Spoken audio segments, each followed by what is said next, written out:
امریکہ کے ایوان نمائندگان کی طرف سے پاکستان میں 8 فروری کو ہونے والے انتخابات کے حوالے سے تحقیقات کا مطالبہ کیا گیا تھا۔ 368 کے مقابلے میں صرف 7 ووٹوں سے اس کی مخالفت کی گئی تھی۔ اس پر پاکستان میں شدید رد عمل سامنے آیا تھا۔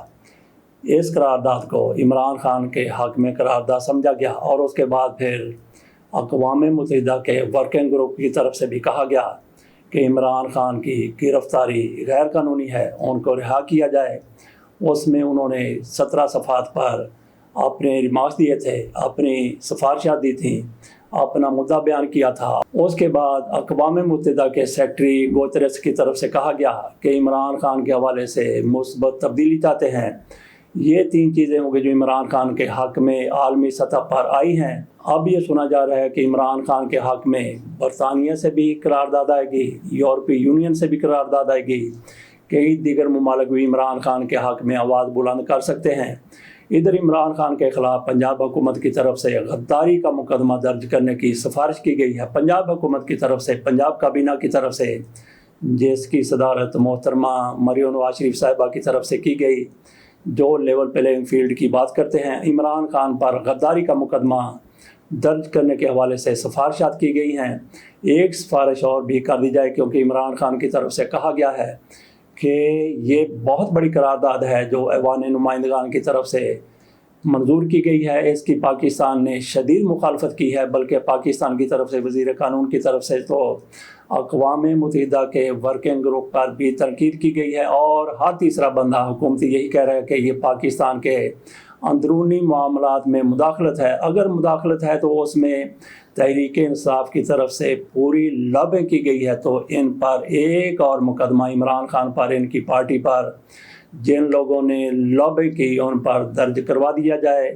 امریکہ میں کام کرنے والے ایک تھنک ٹینک کی طرف سے کہا گیا ہے کہ پاکستان نے JF تھنڈر 17 طیاروں کو ایٹمی میزائلوں سے لیس کر دیا ہے، ایٹمی میزائلوں سے لیس کر دیا ہے، ایٹمی میزائل لوڈ کر دیے گئے ہیں۔ انہوں نے کہا کہ گزشتہ سال 23 مارچ کے موقع پر جب یہ جہاز نمائش میں حصہ لے رہے تھے تو یہ میزائل اس میں فٹ کیے جا چکے تھے۔ امریکی تھنک ٹینک نے یہ جو کچھ کہا ہے، تو کیا پاکستان نے یہ میزائل اسرائیل کے لیے یا پھر بھارت کے لیے استعمال کرنے کے لیے ان جہازوں میں نصب کیے ہیں؟ تھنک ٹینک کی طرف سے کہا گیا ہے کہ پاک فضائیہ کے یہ اقدام بھارت کو فرانس کے جوہری ہتھیاروں سے لیس رافیل طیارے ملنے کے بعد سامنے آیا۔ یوم پاکستان کی پریڈ کے دوران اس طیارے کو ایٹمی میزائل سے لیس دیکھا گیا۔ فیڈریشن آف امریکی سائنٹسٹس یہ تھنک ٹینک ہے جس کی طرف سے یہ سارا کچھ کہا گیا ہے۔ ویسے یہ تھنک ٹینک میں بڑے بڑے دماغ بیٹھے ہوئے ہیں، لیکن تھوڑا سا ان کی عقل پر ماتم کرنے کو بھی دل چاہتا ہے۔ اگر ایک عام قسم کی پریڈ ہوتی ہے تو اس میں گنیں لے کر جو فوجی پریڈ کر رہے ہوتے ہیں دنیا کے کسی ملک میں، کیا وہ کبھی آپ نے سنا ہے کہ گنیں لوڈڈ تھیں، ان میں میگزین میں گولیاں بھری ہوئی تھی؟ کبھی ایسا نہیں ہوتا۔ اور جب جہاز نمائشی پرواز کرتا ہے تو اس میں کیا میزائل لگے ہوتے ہیں؟ سوال ہی پیدا نہیں ہوتا کہ اس میں لائیو ایمونیشن لگا ہو سکتا ہے کہ اس میں میزائل فٹ کیے گئے ہوں، لیکن یہ انہوں نے کیسے اندازہ کر لیا کہ وہ ایٹمی میزائل تھے؟ اور پھر اس تھنک ٹینک کی طرف سے یہ بھی تعین کر لیا گیا کہ بھارت کے رافیل طیاروں کے مقابلے میں پاکستان نے یہ سارا کچھ کیا ہے۔ بھئی جب بھی ضرورت پڑے گی پاکستان کے طیارے ہر اس مقصد کے لیے استعمال ہو سکتے ہیں جو جنگ کے لیے ضروری ہوتا ہے، تو اس کے لیے پاکستان کے طیارے ایٹم بم لے جا سکتے ہیں، ایٹمی میزائل لے جا سکتے ہیں، ایٹمی راکٹ لے جا سکتے ہیں۔ اس کے علاوہ روایتی اسلحہ بھی ان میں آ سکتا ہے، بم وغیرہ بھی اس میں آ سکتے ہیں۔ لیکن یہ سارا کچھ اس وقت ہوتا ہے جب آپ نے حملہ کرنا ہو، اس وقت جہاز کو لیس کر دیا جاتا ہے، اس میں ہر چیز فٹ کر دی جاتی ہے۔ اس سے پہلے کبھی ایسا نہیں ہوتا کہ آپ نے جہازوں کو لیس کر کے رکھ دیا ہے اور 23 مارچ کی پریڈ آئی ہے تو اس میں آپ نے وہی جہاز اڑا دینا ہے جو ایٹمی اسلحہ سے لیس ہے۔ لیکن یہ بالکل درست ہے کہ پاکستان کے جہاز ایٹمی اسلحہ لے جانے کی صلاحیت رکھتے ہیں، ایٹم بم لے جا سکتے ہیں، ایٹمی میزائل لے جا سکتے ہیں، ایٹمی راکٹ ان میں فٹ ہو سکتے ہیں، لیکن ایسا نہیں ہوتا کہ ان کو ہر وقت ہمہ وقت ایسے راکٹوں سے، ایسے بموں سے لیس رکھا جائے۔ قاضی فیصل صاحب کو ایک اور مسئلہ درپیش آ گیا ہے۔ ان کی طرف سے کہا گیا ہے کہ ڈبے کھولنے سے مسئلہ کیا ہے؟ جب قانون کہتا ہے کہ دوبارہ گنتی ہو سکتی ہے تو پھر دوبارہ گنتی میں معاملہ کیا ہے؟ دوبارہ گنتی کیوں نہیں ہو سکتی؟ اس سے مسئلہ کیا ہے؟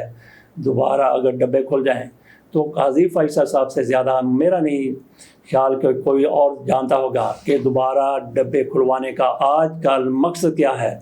ہم نے دیکھا، آپ نے دیکھا، پوری دنیا نے دیکھا کہ جن حلقوں سے تحریک انصاف کے امیدوار فارم 45 اور فارم 47 پر کامیاب ہو چکے ہیں، وہ اسمبلی میں بیٹھے ہوئے ہیں۔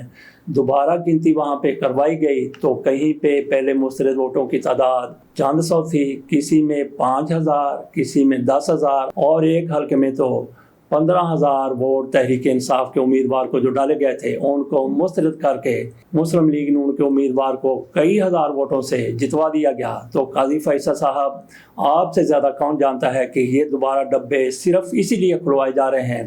اس دوران بہت کچھ کر دیا گیا ہے۔ 8 فروری کے بعد ووٹنگ ہوئی تھی، اس کے بعد ڈبوں میں جو کچھ تبدیل کرنا تھا وہ کر دیا گیا۔ فارم 45 وہ بھی قاضی صاحب آپ کو سب سے زیادہ پتہ ہے کہ کس طرح سے تبدیل ہوا، لیکن قاضی فیصل صاحب بڑے سو موٹو لے لیتے ہیں، اس پر ان کی زبان کو تالے لگ جاتے ہیں۔ ان کو پتہ ہے کہ میاں نواز شریف کس طرح جیتے ہیں، مریم نواز شریف صاحبہ کس طرح جیتی ہیں، باقی خواجہ آصف کس طرح جیتے ہیں، باقی بھی کئی عطا تارڑ صاحب ان کا بھی یہ فارم 47 پر جیتے ہیں۔ اور جو فارم 45 بعد میں سامنے آئے ہیں، الیکشن کمیشن کی طرف سے ان کو ٹیمپر کیا گیا، پوری دنیا دیکھ رہی ہے کہ کس طرح سے ٹیمپر کیا گیا، لیکن ان پر اگر کسی کی نظر نہیں ہے تو ہمارے قاضی القضات پاکستان کے سب سے بڑے جج جناب قاضی فائز عیسیٰ صاحب کی نظر نہیں ہے۔ خیبر پختونخوا میں سینیٹر ہدایت اللہ اور ان کے ساتھیوں کو دہشت گردی میں نشانہ بنایا گیا، ان کی گاڑی کو دھماکے سے اڑا دیا گیا۔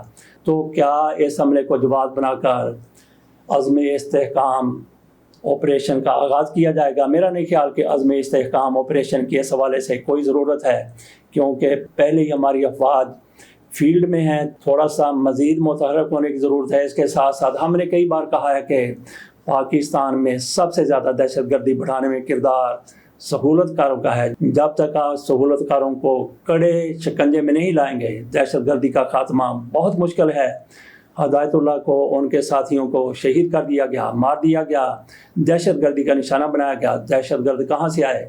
اس کی ذمہ داری سر دست کسی نے قبول نہیں کی، لیکن ذمہ داری کوئی قبول کرے یا نہ کرے، سب کو پتہ ہے کہ اس کے پیچھے بھارت ہے، اور بھارت کس کس کو استعمال کرتا ہے۔ افغان مہاجرین کو استعمال کرتا ہے اور افغانستان سرزمین کو استعمال کرتا ہے۔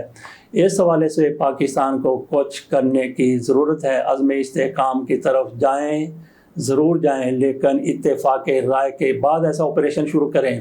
فیض الحسن چوہان کی طرف سے کیا پدی کا شوربہ، انہوں نے ایک نیا سٹنٹ کھڑا کر دیا ہے۔ ان کی طرف سے کہا گیا ہے کہ 92 کا ورلڈ کپ پاکستان جیتا تو انگلینڈ نے اس میں بارش کروا دی تھی، انگلینڈ اور پاکستان کا میچ برابر ہو گیا تھا، 70 سکور پر پاکستان کی ٹیم آؤٹ ہو گئی تھی، تو برطانیہ نے بارش کروا دی۔ پہلے 4 میچوں میں سے پاکستان 2 میچ ہار چکا تھا۔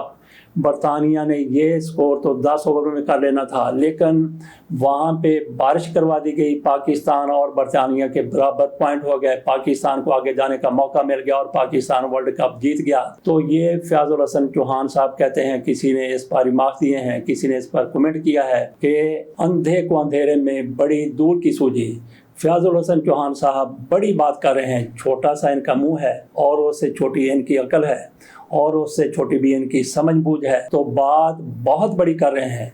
اور کس لیے کر رہے ہیں؟ عمران خان سے نفرت میں، عمران خان سے تعصب میں، اور یہ بندہ ٹکے کا تھا اور نہ ہی یہ آج گھر کا رہا ہے اور نہ گھاٹ کا رہا ہے۔ عمران خان کی وجہ سے اس کو پذیرائی ملی اور آج یہ عمران خان کے خلاف ایسی نفرت انگیز باتیں کر رہا ہے، تو اس پر تھوڑی سی پھر تف کرنا تو بنتا ہے۔